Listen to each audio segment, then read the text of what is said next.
Hi there, Jason Hunter, Ward 1. So I wanted to talk about the John Russo contract, which will never really quite go away.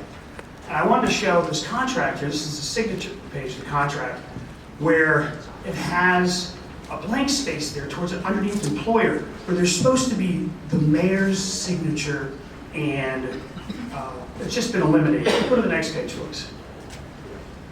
If we look at our city charter, it says that the city shall not be bound by any contract except as hereinafter which is provided unless the same shall be in writing and approved by the city council and signed on behalf of the city by the mayor. By the mayor. You can't bind the city without the mayor's signature. Or any other such officer or officers as designated by the city council. Next slide, please. So if you go to the minutes and you look at employment agreement for the city manager back in February 6th of 2018, you'll see this. Go to the next slide, please. And we'll see even where it says there in the minutes, authorized the mayor and the mayor pro tem to execute the agreement with John A. Russo as city manager. There's nobody else that can execute that except for the mayor and the mayor pro tem. Go to the next slide, please. So I looked up some of the previous, what they call transmittal sheets in the city, and I looked up our city clerk's contract back in 2017, I think it was. And if you look towards the bottom of her comments, it says, the mayor and the mayor pro tem to execute the agreement.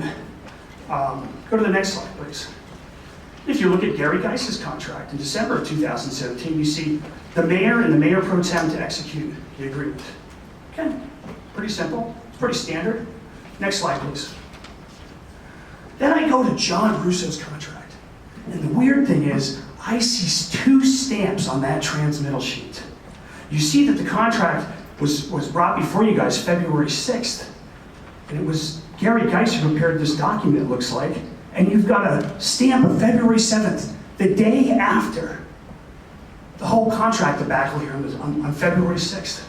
And look at the comments. Somebody scribbled out the word mayor the day after the contract. Meaning that the day before the contract, you needed the mayor and the mayor pro tem signature. And the day afterwards, you only needed the mayor pro tems. In conflict with every other charter officer contract past the previous year. Next, please. Is that it? Gary Geuss, you should be fired immediately. And anyone who doesn't vote for it should be fired immediately on this council. This is misappropriation and a gift of public funds. He changed his opinion after the mayor vetoed the contract. Make public comment to the close, the closed session.